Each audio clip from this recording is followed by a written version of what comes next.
दून अस्पताल में बनी मजार को देर रात ढा दिया गया।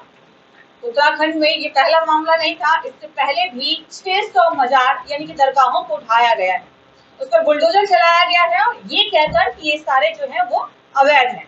बीते दिन भी हमने अपनी रिपोर्ट में आपको दिखाया था कि किस तरीके से सड़क किनारे बनी मजार यानी कि दरगाह को हटा दिया गया था, बुलडोजर चला दिया गया था उस पर, और वो भी समय रात का ही था।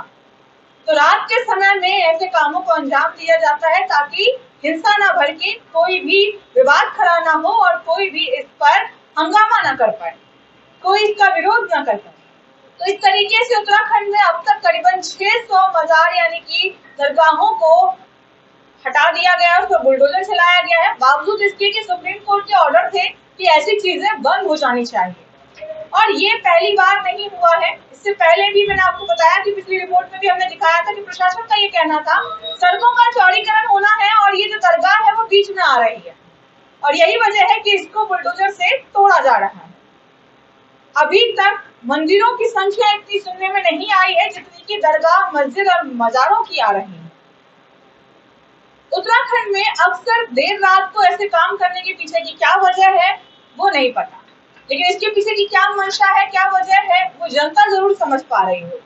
आखिर सरकार रात में ही ऐसे एक्शन क्यों लेती है, ये सवाल अब सबके मन में आ रहा है। कई बार ऐसा हो चुका है उत्तराखंड में कि उसे देर रात को ही मजार या मस्जिद को तोड़ा जाता है।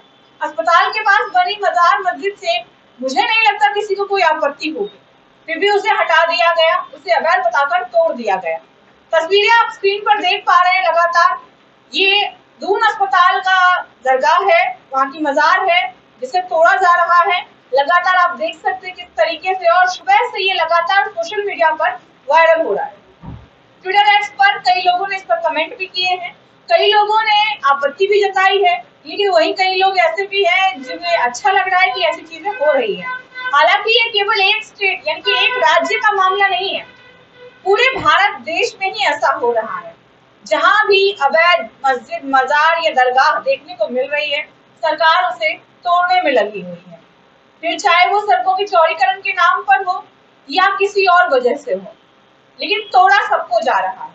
लेकिन इतनी संख्याएं मंदिरों की सुनने में नहीं आ रही, और यही वजह है कि कहीं ना कहीं हिंदू मुस्लिम विवाद खड़ा हो रहा है, हिंदू मुस्लिम के बीच में भेद हो रहा है, वो एक दूसरे के साथ आपसी भाईचारे को आगे नहीं बढ़ा पा रहे। जाहिर सी बात है, अगर एक ही धर्म को टारगेट किया जाएगा, एक ही धर्म के पूजनीय स्थल को टारगेट किया जाएगा और दूसरे धर्म को छोड़ दिया जाएगा, तो जाहिर सी बात है ये हंगामा होगा, ये विवाद खड़ा होगा और दोनों एक दूसरे के द्वेषी बन जाएंगे, दोनों एक दूसरे के विरोधी बन जाएंगे। एक तरफ हमारी मौजूदा सरकार बात करती है भाईचारे को कायम रखने की, हिंदू मुस्लिम दोनों ही वर्गों को साथ लेकर चलने की, दोनों के लिए काम करने की और दोनों को एक साथ रखने की निष्पक्षता की बात करती है। जैसा कि आप भी जानते हैं कि हमारा भारत देश एक धर्मनिरपेक्ष देश है, यही वजह है कि यहाँ पर सभी धर्मों, सभी जातियों के लोग रहते हैं।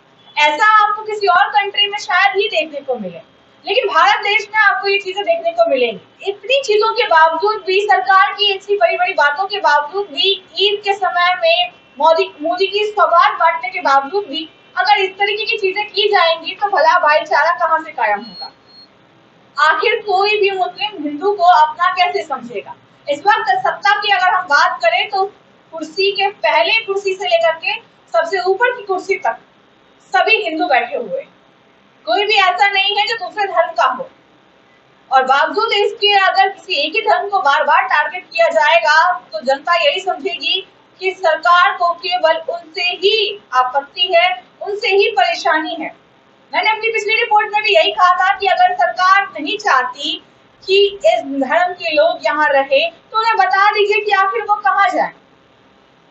अगर आपको किसी एक धर्म विशेष से परेशानी है, आपत्ति है, उनको आप बार बार अपने रास्ते का रोड़ा समझते हैं, तो आप उन्हें साफ साफ उनसे बातचीत करके उन्हें समझा दीजिए कि आखिर उन्हें जाना कहाँ चाहिए, वो कहाँ रहे, क्योंकि सालों से वो यहाँ पर रहते आए हैं, कई दशक निकल गए और अब अचानक से इतनी ज्यादा तादाद में जब मजारों को, मस्जिदों को तोड़ा जाएगा तो उन्हें आपत्ति होगी।